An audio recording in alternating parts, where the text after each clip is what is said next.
Good morning, everyone. Happy Sunday. Welcome to the channel, Shelly's Millions, where we talk about finance, unemployment benefits, stimulus money, anything regarding your finances. Keep in mind, though, I am not a financial advisor. I'm not your financial advisor. So these are just my opinions. So today, I want to kind of just do like a finance chat and a checkup and kind of see where you guys are, check in with my finances, let you guys know where my finances are at. Hi, JR. Welcome to the stream. Let me know if you guys have any questions or anything that you would like me to address. I will say that it strikes me as strange how often I see someone like use my referral link for Claimer. That's the service that calls the EDD. That means that the EDD is still screwing things up and you guys are still having trouble getting through. So, if you're still having trouble with the EDD, I do have that Claimer referral link that helps call them for you, linked in the description down below. But I truly hope that you guys don't need their services anymore. I'm just curious. I want to look today a little bit at the unemployment EDD website and see what kind of jobs they're hiring for there. Good morning, Sonia. All right, and I'm sure you guys know hi Bonnie, that I work in a movie theater. So if you guys want to ask me like what the most popular movie is this week or anything like that, hint, it is Guardians of the Galaxy, which I haven't seen. I hear it's really good. My shirt is wrinkly. Good morning, Michael. How are you doing? I haven't seen you in a while. So thank you. Welcome to the chat. Let me know what you guys want to talk about. There's a format on YouTube, and I'm almost thinking about copying it, right? I don't think Graham Stephan watches my videos anymore, even though I was in his mentorship. But Graham, if you happen to stumble along this, and he's dissolved the membership, so I can't ask him this question because I'm really curious, though, what his opinion on this would be. There's a format of YouTube by Caleb Hammer, and he calls his videos financial audit. And basically, what he does is he has people send in like 3 months of their expenses, their bank statements, their credit card statements, and then he invites them into his studio and he audits their finances with them and then he posts that as a video. And that is such a good idea that I would really love to do that. So if anybody is interested in like eh, sending me all your confidential financial information, even though I'm not a financial advisor, I would love to do that. And maybe, I don't know, I could call it financial checkup. I don't want to totally like copy his name, or I could copy the name and call it financial audit West. Because he's in Austin. I guess that's kind of the West, but I don't know, West Coast financial audit. Anyway, I really like that format of video. He kind of does it tough love. I think my style of going over people's finances would be more like tough love, like a little bit more understanding than he is because he's pretty harsh. That probably makes really good YouTube videos though. But I would love to do that just because I'm curious about other people's finances.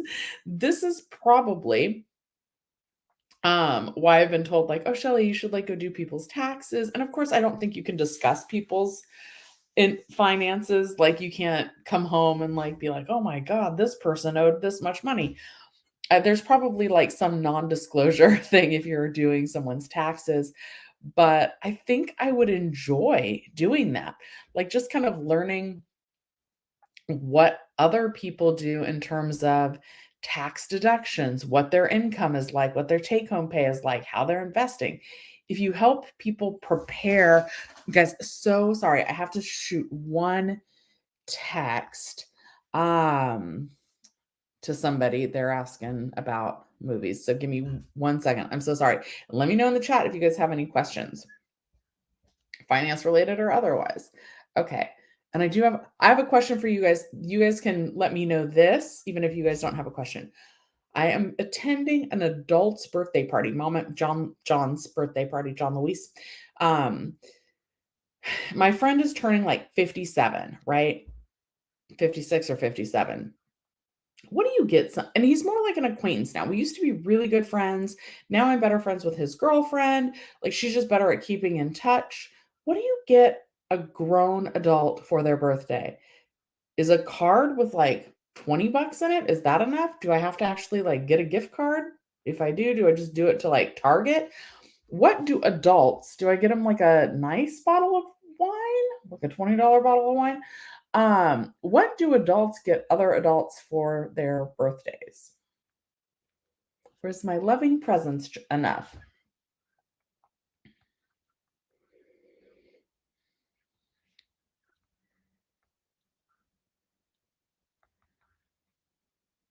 Hang on. I'm not good at multitasking. Okay. Oh, alcohol or a gift card. Okay. Those are both good ideas.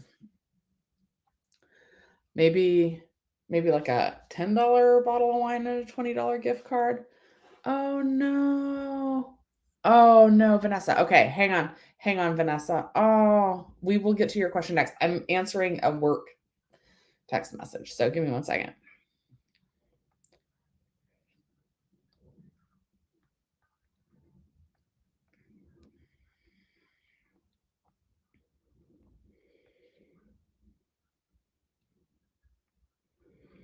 And then I need to make sure that this show is showing up as sold out. Arr.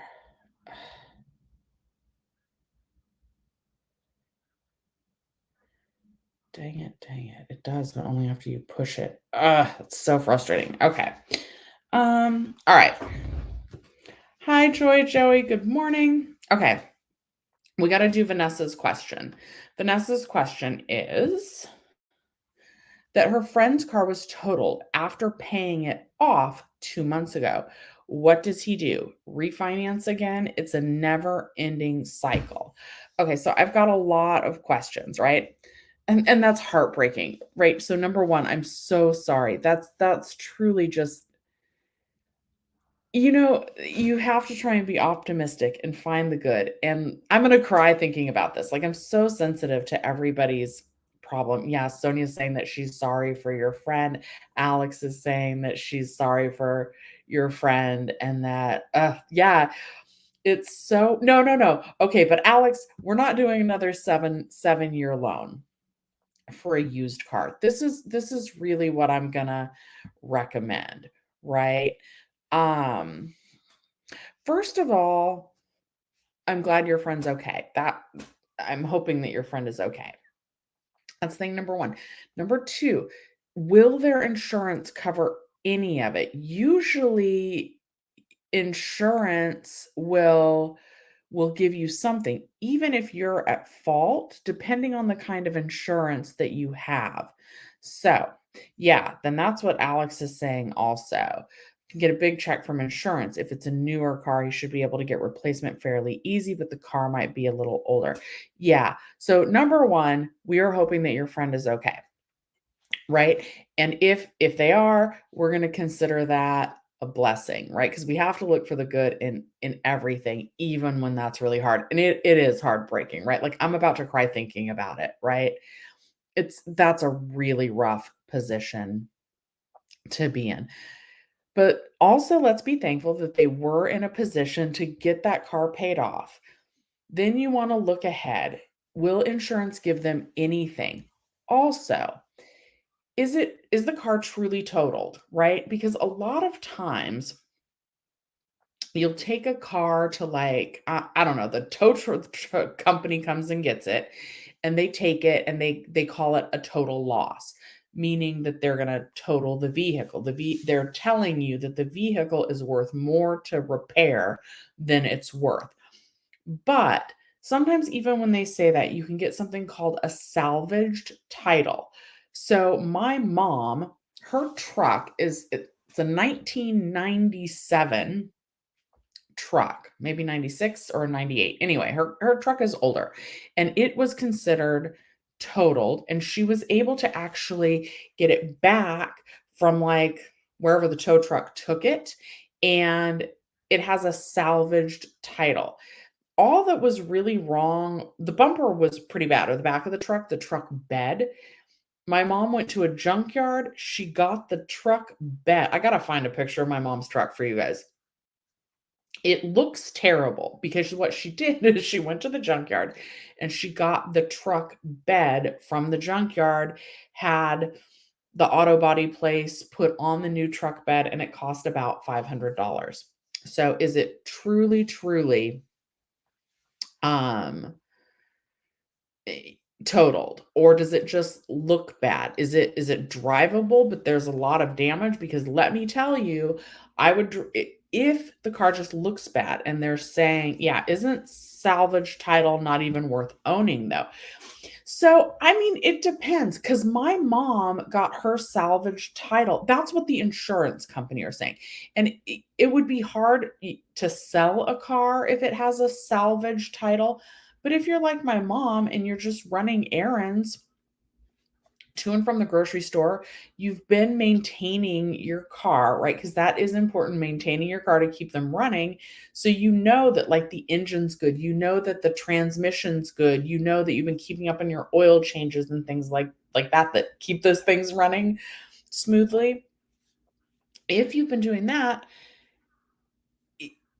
I don't know, for my mom, it's been better to have she couldn't have taken on car payments, right? Okay, let me read the other things that Vanessa's saying. Okay. Oh, he told you that he's getting like 17K. Your advice is he should get a car for that price and wipe out a car payment. Yes, absolutely. And people are saying really good things about the new Prius, like the 2023 Prius. So we'll go together and look at pricing on that. That's going to be more than 17K. But yes, get something used for under $17,000 so that again they don't have a car payment. He wasn't at fault and it was fully paid, so he will get the full market value before the accident. You think he's going to get 17K, it seems. So you think he should be okay. Yeah, that is good. Okay. It's total and he's getting a check from Allstate. Okay, so yeah, my advice would be to look for something, one, either used but really good. During the pandemic, even at the height of the pandemic, my friend found a Honda Civic. It's a stick shift, right? I don't know how to drive stick. My mom knows how to drive stick. My mom and my best friend know how to drive stick. They both have birthdays on the same day too. Anyway, I don't know how to drive stick. If you can drive stick, that'll save you some money. But anyway, my friend got a used Honda Civic for $5,000, even when they were saying it's the height of the auto loan prices. So yeah, Joel is saying don't finance a car these days. The average interest rate is high, and with no money down, that's like $1,000 a month. Yeah, but in theory, hopefully your friend will be paying that full $17,000. And my advice would be to try and find something where they can buy a car for less than that. I like Kia Fortes, Nissan Versas, Toyota Yaris. I'm not sure if they still make those anymore. But just the real entry level car, but on like more trusted brands, Toyotas, Hondas. What is the Honda entry level vehicle these days? But Toyotas and Hondas, right, Joel, those are the ones that like last forever and never break down. Joel, you're up north, right? I would love to learn how to drive stick. The thing is, like, I have friends, like, and nobody ever wants to teach me. You guys know that my best friend also like rents my garage to do work from home. And sometimes, like, when it's street sweeping day or trash pickup day, parking in the neighborhood is really rough. And my driveway is very narrow. You could do tandem parking. Alex, I know I owe you guys a house tour, which should include like a driveway tour because my driveway is something else.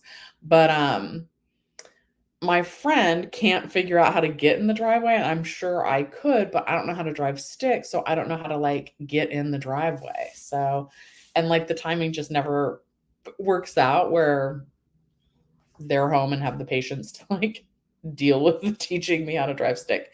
And then my mom doesn't have a stick car anymore. But yeah, I would love to learn how to drive a stick shift. They also say, have you guys seen the meme where it says that a stick shift is where a stick shift, what am I trying to say here? Is like an anti-theft device on its own because like the younger generation doesn't know how to steal those. Okay, let's look at Joel. I'm curious what you think about salvage title cars, and then yeah, a 2018 Yaris. They're so cute. Okay, let's share the screen. It's gonna come up.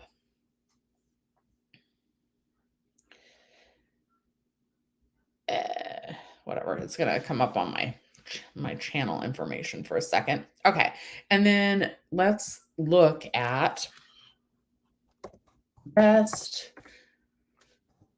entry level cars, not luxury cars. Okay, no. Okay, okay. So these are the ones that come up. Let me make sure I'm sharing.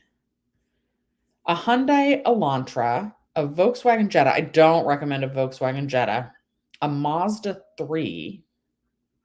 I don't know about this. Honda Civic, Kia Rio, Kia Soul, Hyundai Sonata, Hyundai Accent, and a Nissan Versa. So I know people are mixed on Nissans and how they run. I like the Nissan Versa, but I've never like driven one long term. And then I do like the Kia. Do they not do the Kia Forte anymore? Because that's the one that I really liked. Okay, let's keep going. Toyota Camry. I wouldn't call that an entry level car though. Mitsubishi Mirage. Yeah, okay. And Kia Forte is on this car, on this list. Let's do this drop down and see what it says. All right. And again, I'm not a car advisor either. So, but I like the Kia Forte, best compact cars of 2023, best economy cars of 2023.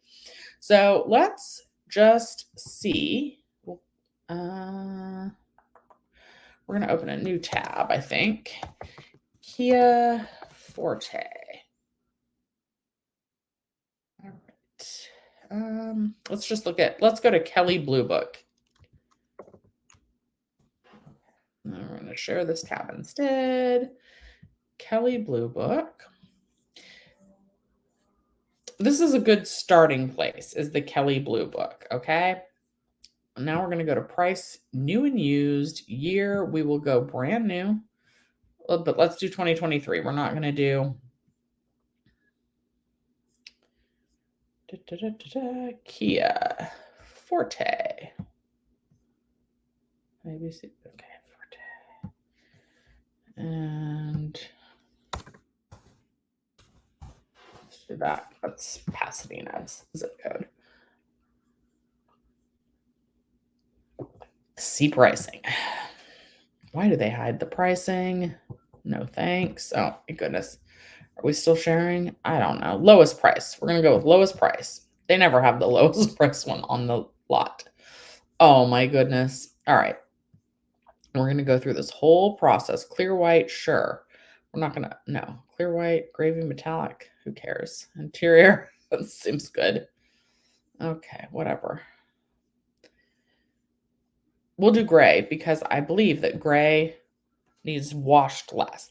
White cars and black cars, you would think that they don't show the dirt, but they do. Okay, look. So MSRP on the Kia Forte is $20,815. The fair market range is 20,129 to 20,788. So you should be able to get it for just a little bit under MSRP, or maybe you have to pay a little bit more. Okay, now that is about $5,000 extra. But that's for a brand new car. So would something like the Kia Forte work? All right, Family Dollar. And that's for a brand new car. Yeah, get an entry level. Whoever needs it. Nissan Versa is cool. All right, so we're going to look at that.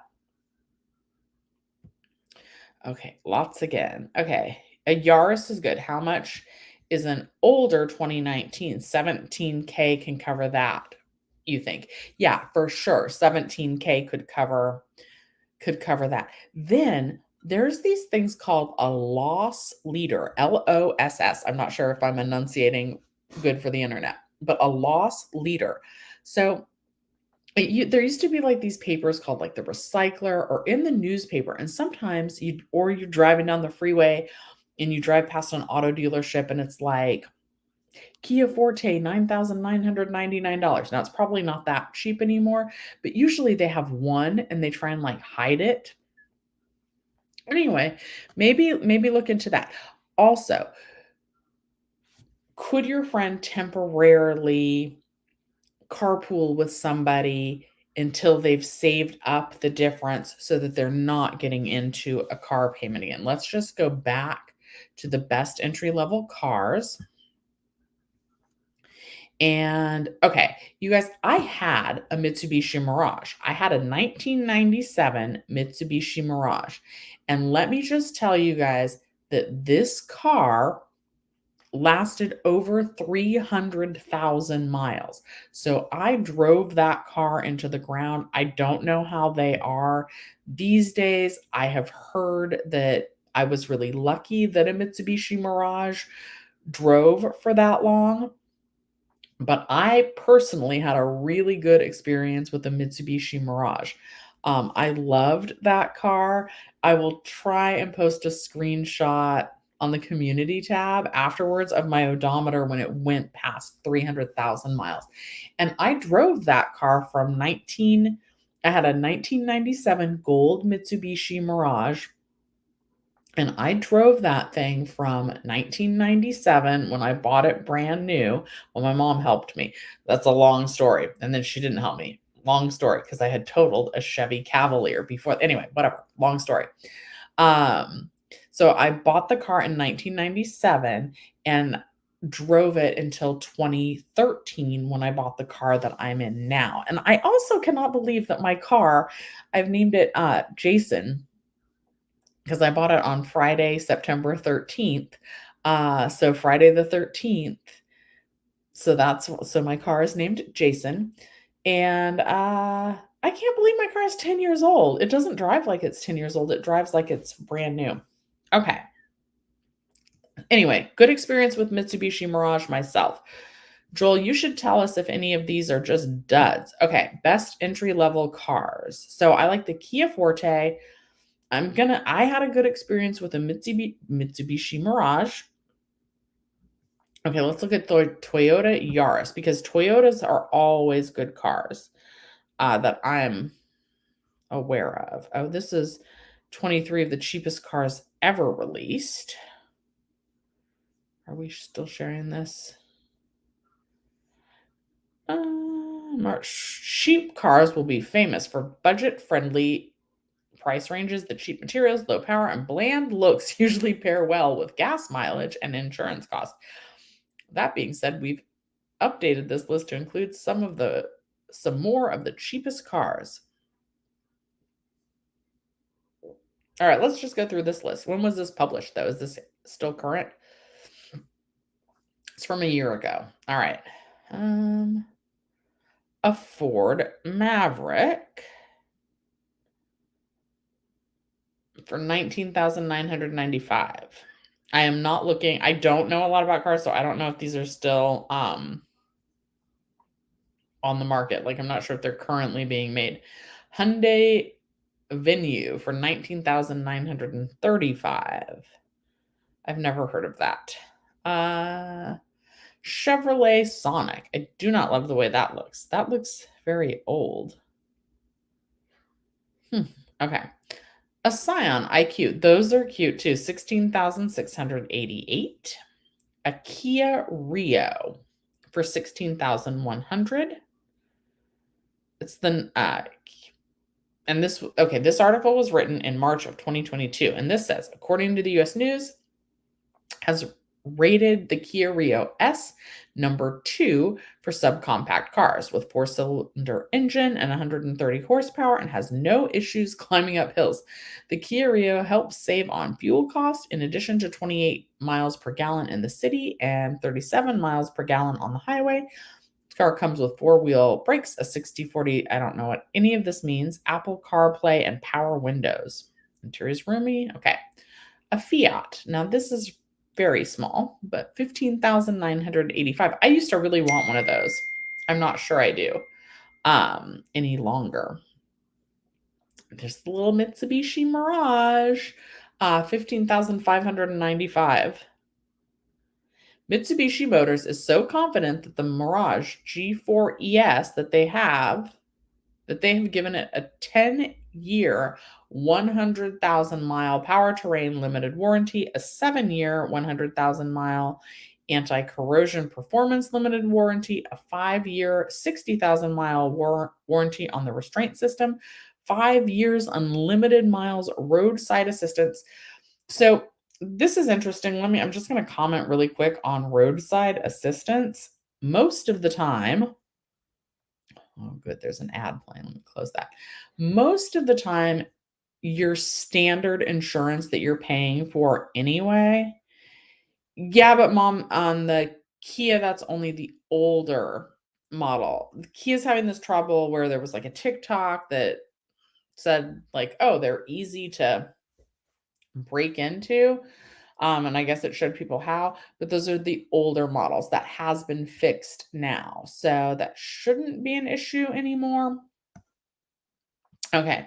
Yeah, Infinity is saying that Kia is a good, cheap car. Anyway, back to the roadside assistance. So it's great that the Mitsubishi believes in their car so much that they're going to offer 5 years of roadside assistance. That does give you peace of mind. Most standard car insurance pays, like includes roadside assistance anyway.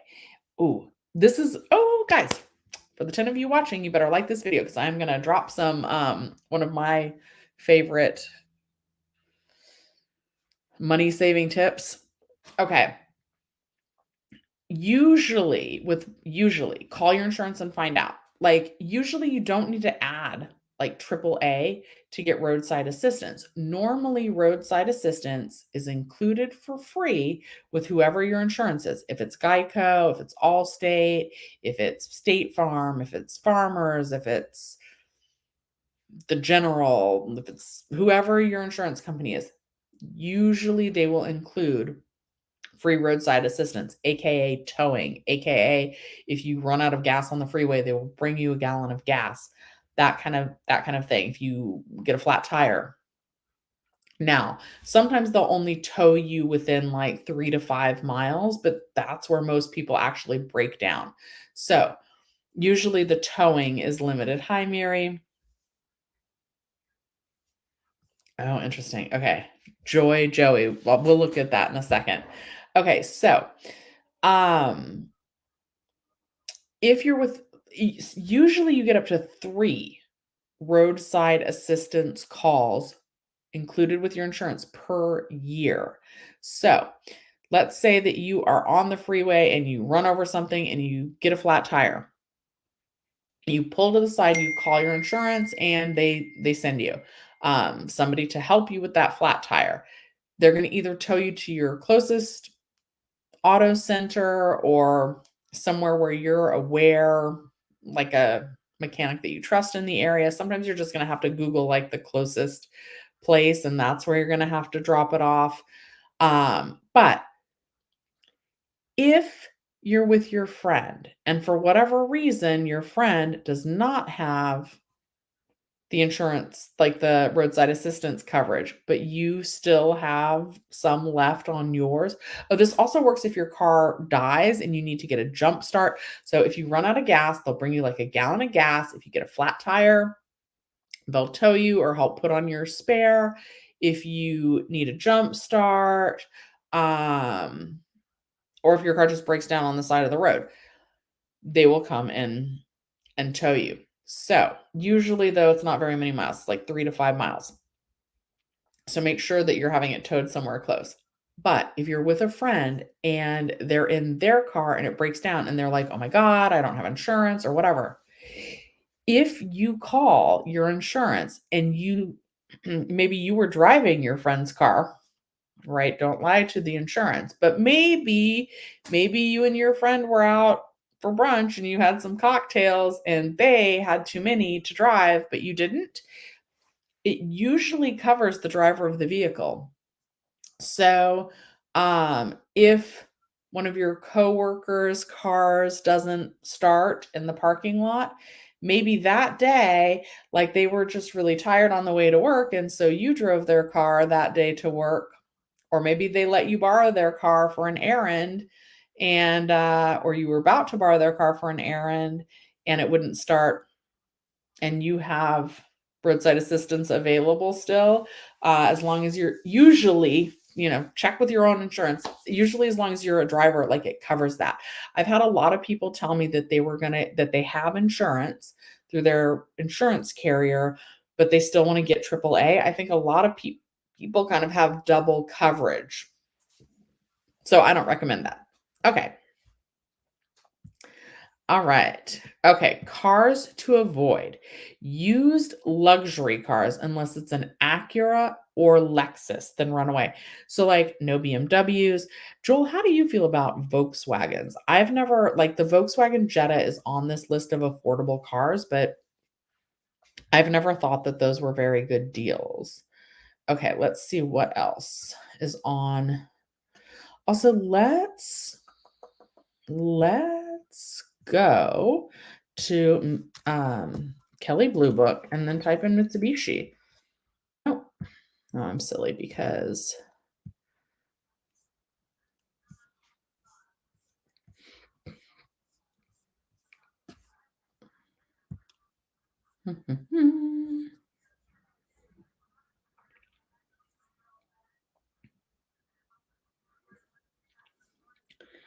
okay, we're gonna do a 2023 again. Oh my god, are they already out? Okay. Come on. Mitsubishi Mirage. They said the G4. Okay.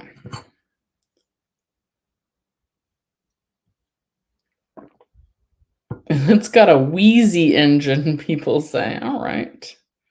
Pros: low prices, great fuel economy, and choice of body styles. And then it's got a wheezy engine. Also, you guys, when I was driving my Mitsubishi Mirage, I just need to say that I was commuting 44 miles one way to work. So 44 miles one way to work.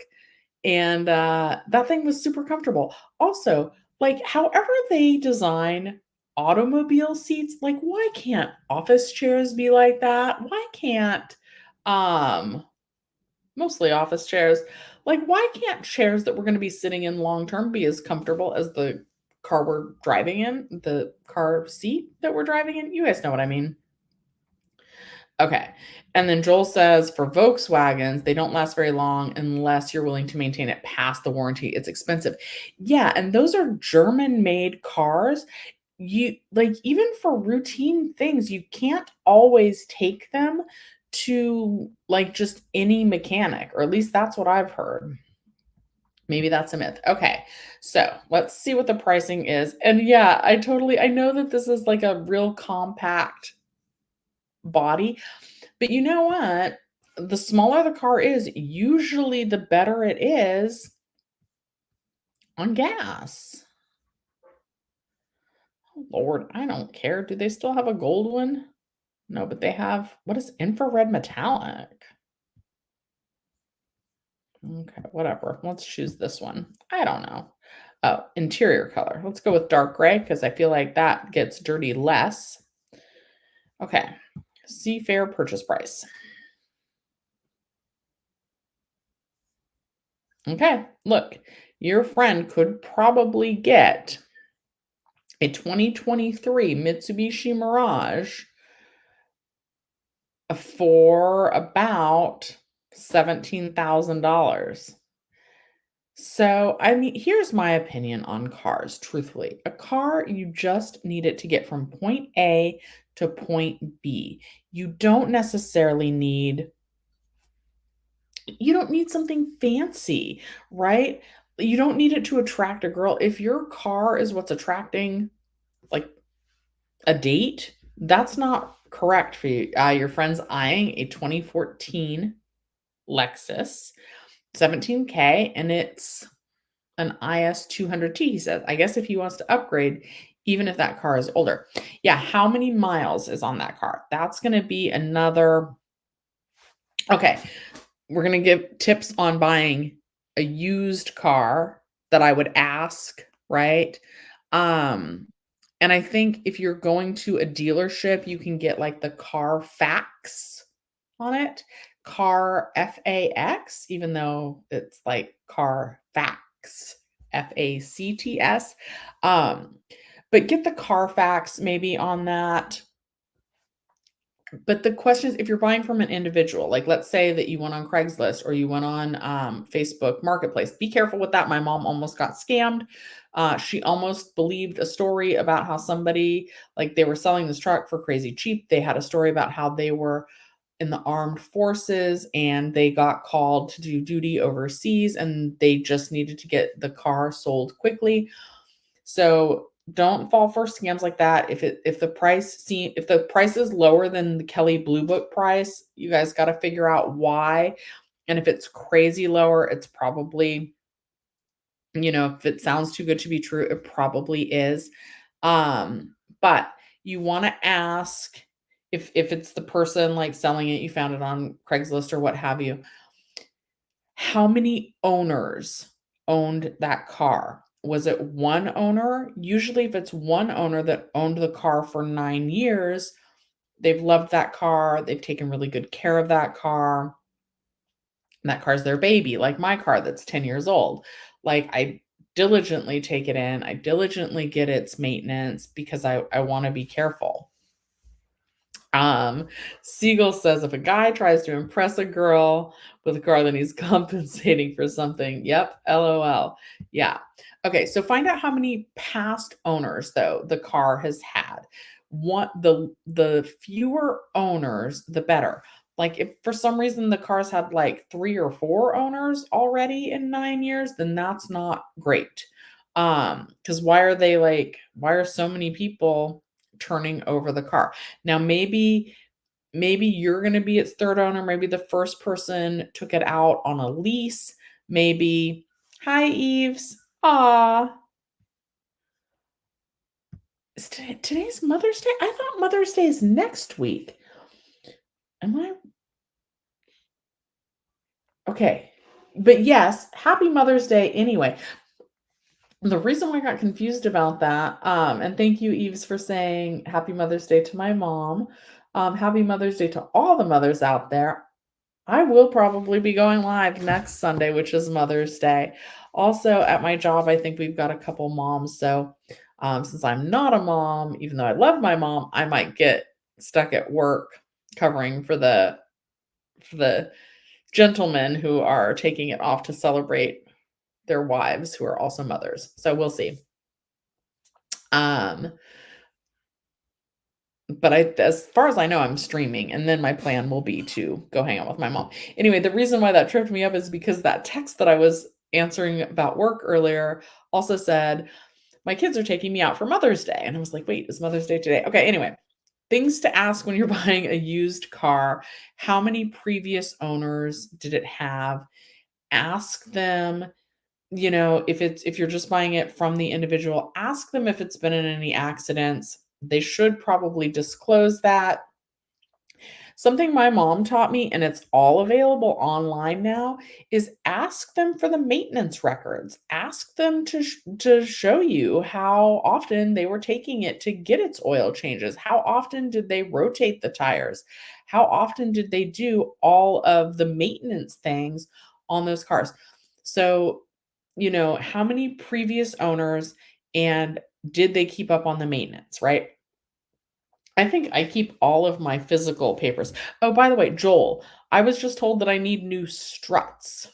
And I promptly, I drove away. I was like, I'm going to pass on that because they quoted me $1,300 for new struts. Now, granted, this was at the dealership, but I'm definitely not going to do that. I have a local place where if I do truly need new struts, I will just take it to them. And then I'm still having trouble with something called my tire sensor, which for some reason, like, is really hard to find after like, an aftermarket part. So I think I have to but they quoted me like 300. They have 2 tire sensors that are bad. And guys, like, back in the day, they didn't have something called tire sensors. You went outside, you looked at your tire, and if it was low, you put air in it. So but the light is on and it's annoying me. So I would like to have that turned off. But I'm not paying $368 times 2 for this tire sensor, and the part itself is only like 109 or something like that. So I might buy the part and then see if my local tire person can install the tire sensors for me. Oh, it's annoying. Um, okay, so but like ask a lot of questions, Vanessa. Make sure that he test drives it. Also, take a friend with him. It doesn't actually have to be a mechanic, but pretend that the person going with him is a mechanic. Look under the hood. If it has an oil dipstick, dip the oil. The oil shouldn't be, like, dirty, it shouldn't be, like, black, black, black, it should, like, be, like, a brown color, and it should go like, it shouldn't be, like, dry. So that's the only things I know about it. Um, so, yeah, just ask questions, look under the hood, maybe take another friend, especially if you're a woman buying a car. First of all, like if you're a woman buying a car, you don't want to go alone anyway. So always take someone with you. It's even better if it's a guy, even better if they are willing to say that they're a mechanic and sound a little bit like maybe they know what they're talking about. It does not need to be clean under the hood, but like the oil shouldn't be dry, basically. Ba, ba, ba, ba, ba. What else do you guys want to know? Hi, Josie. Just want to say have a blessed Sunday, Shelly. Thank you so much. And we're talking about used cars because I don't know if you remember Vanessa. I definitely remember Vanessa. Vanessa, your little nephew must be almost 3 years old now. Oh, don't worry about the spelling. I'm not worried about that. You can call me hey you, anything. Uh-oh. Okay, Eve says, "You misplaced your EDD Bank of America benefits card. Now you're qualified for disability. Will they send me a new card?" Yes, and I think those cards are actually only valid for but like I feel like I had my card somewhere recently. The cards are valid for 3 years. So yes, they will send you a new one. And I'm not 100% sure that it's the same card for disability. But Eves, you can also go ahead and call. I'll pull up that number for you. Hang on one second. EDDB of A debit card. Come on. Oops. Oh, you know what? Sometimes we get on here and I say that I want to do something and then it doesn't end up happening. Oops. About 7 to 10 business days. Da, da, da, da.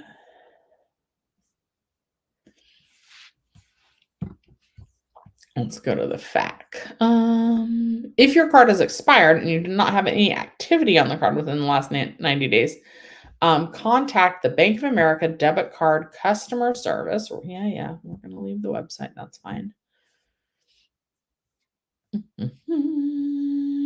Okay, so this is the number to the Bank of America EDD debit cards. Again, I'm not 100% sure that this is disability, but it doesn't hurt to call. That number is 1-866-692-9374. And I will go ahead and copy that number and drop that in chat.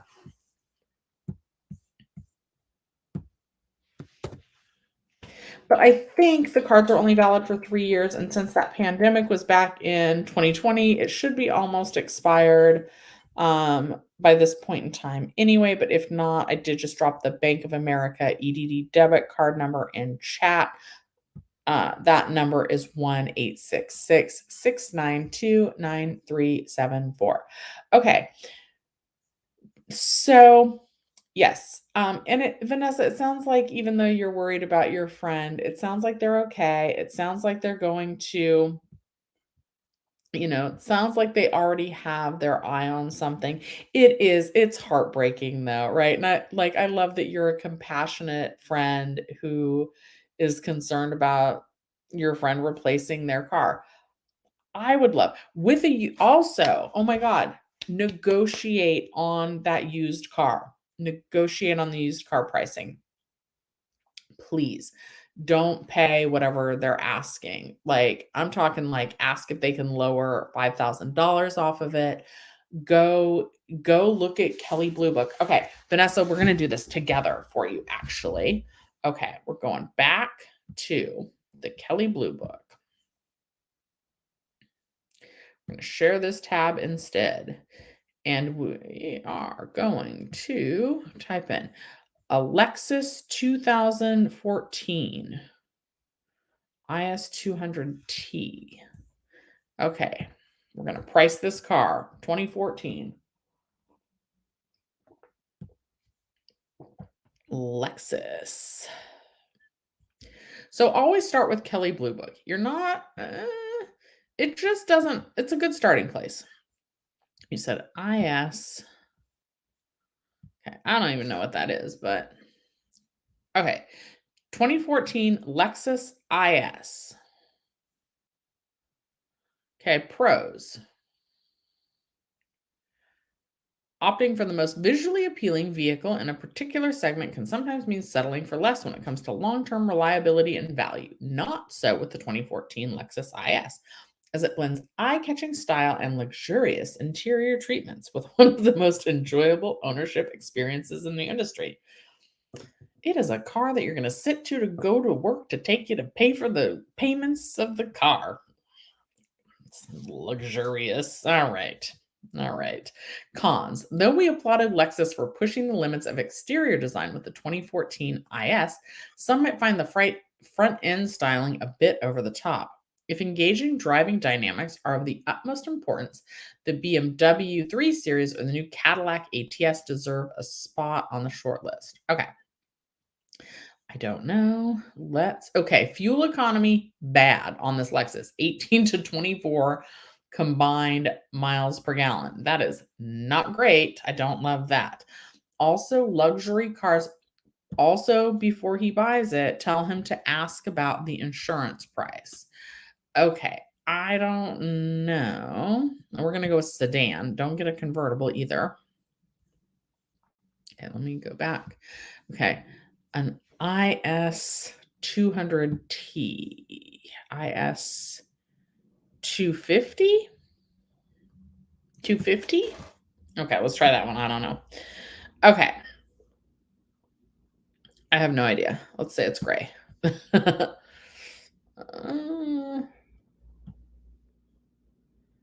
Select a price type. Based on good condition or better. We're going to buy from a dealer, but not certified. Get a used car price.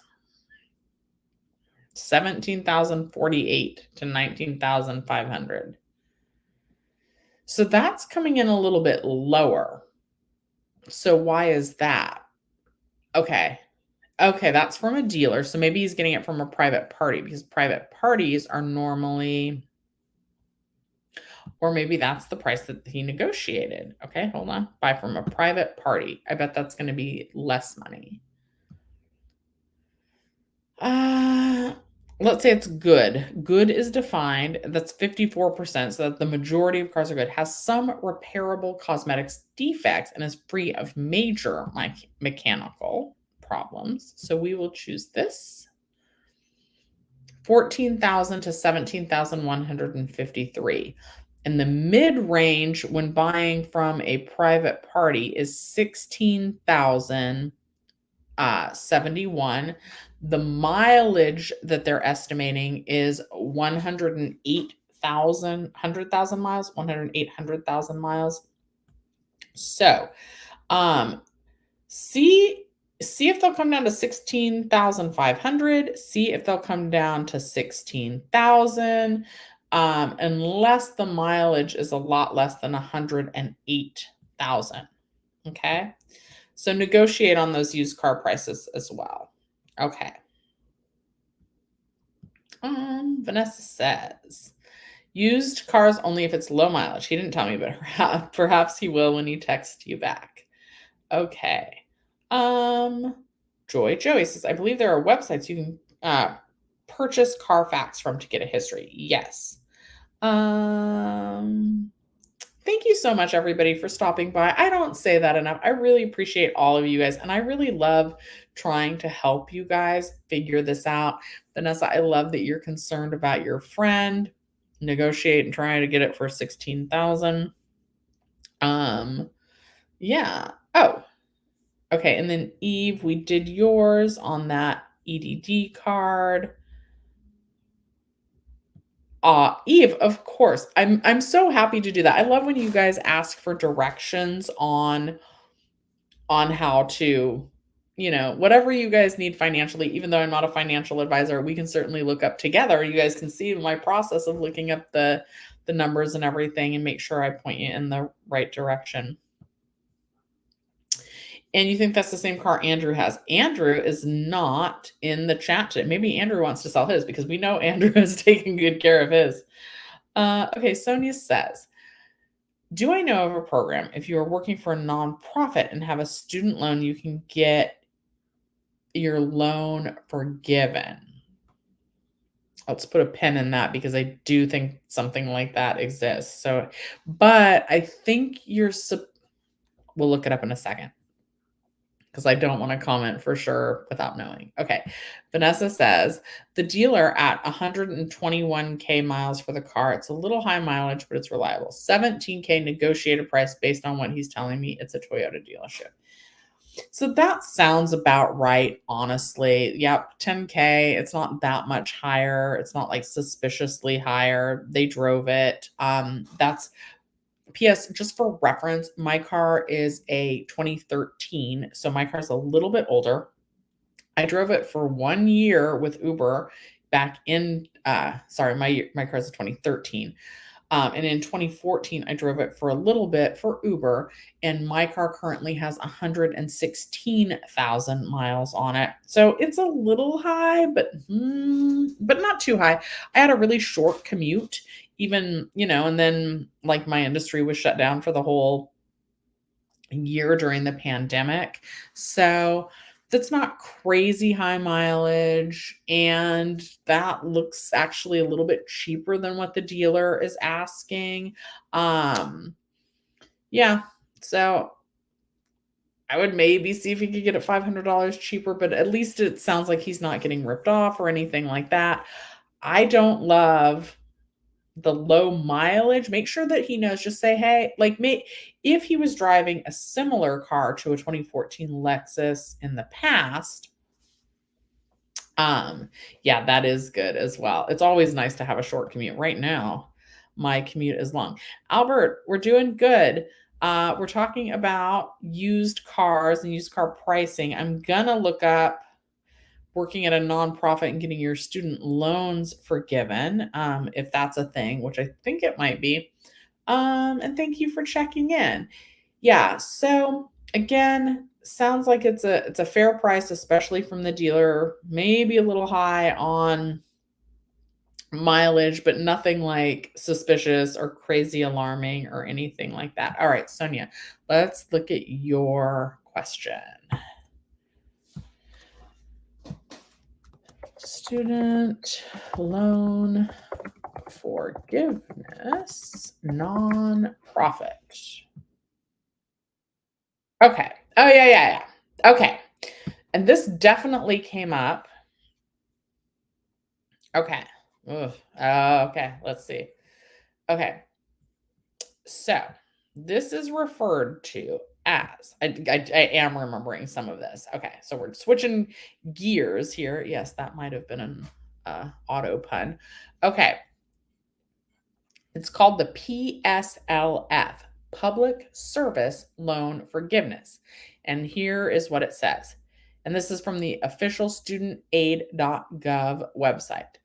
So, if you are employed by a U.S. federal, state, local, or tribal government or not for profit organization, you might be eligible for the Public Service Loan Forgiveness Program. Keep reading to see whether you might qualify. The limited PSLF waiver, so this was a waiver on repaying things, I believe, ended on October 31st of 2022. The time-limited changes to the PSLF program rules, referred to as the limited PSLF waiver, allowed borrowers to receive credit for past periods of repayment that would otherwise not qualify for PSLF.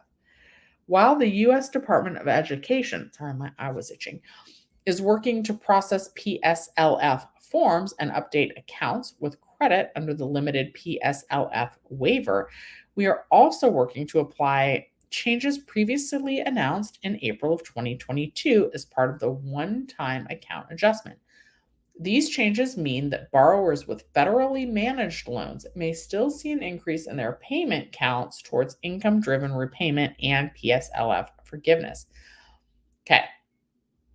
The PSLF program forgives the remaining balance on your direct loans after you have made 120 qualifying monthly payments under a qualifying repayment plan while working full-time for a qualifying employer. So you need to work full-time for a qualifying employer, and you need to, sorry, my phone's all messed up and I'm looking at it. Okay. You need to have made 120 payments. So 120 divided by 12. So that's, you need to have made 10 years of loan payments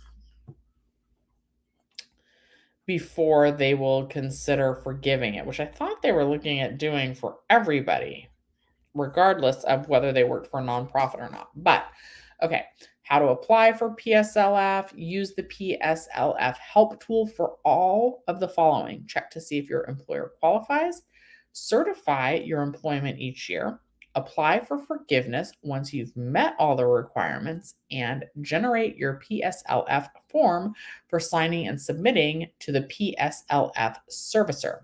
Top tip: certify your employment each year as you work towards PSLF. That'll save you time and effort later when you're ready to apply for forgiveness.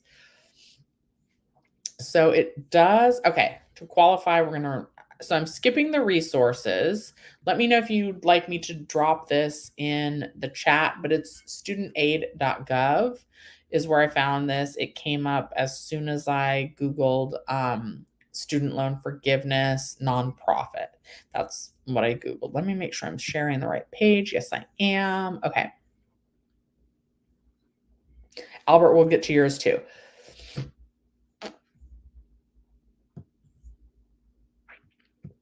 One minute.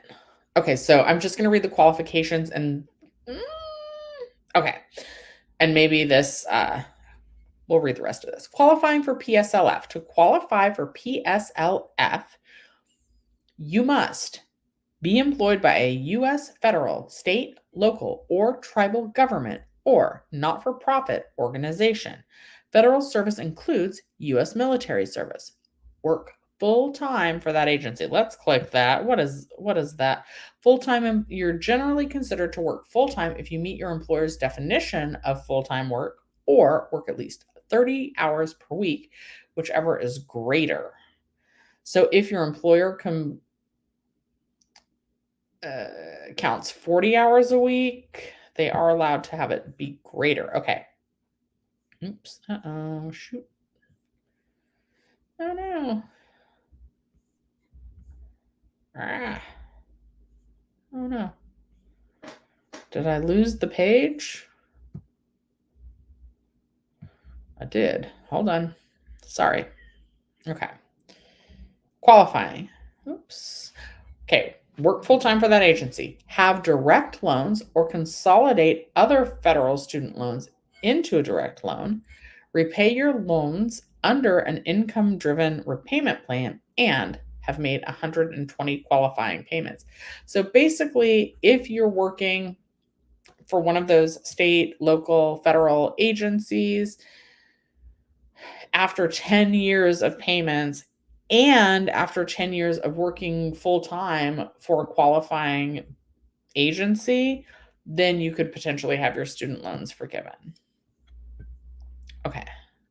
All right. Albert says cars are expensive. You're glad you were able to finish paying off your Ford F-150 2011 Super Crew last year before you were laid off this year. Ugh, getting laid off stinks. Okay. Right now you're on unemployment while working part-time. Hopefully I can extend my unemployment in North Dakota should I not get your full-time job back.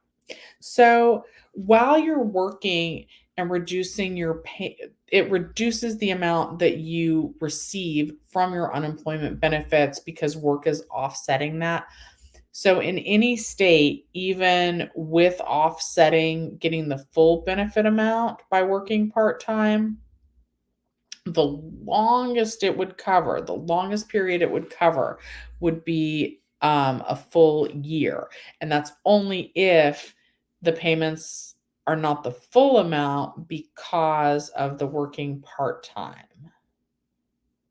Oh, yes. Yes. Ah, thank you, Sonia. Yes. So, yes, if you work in a nonprofit sector, you can potentially get your loans forgiven, although the terms are not great on that.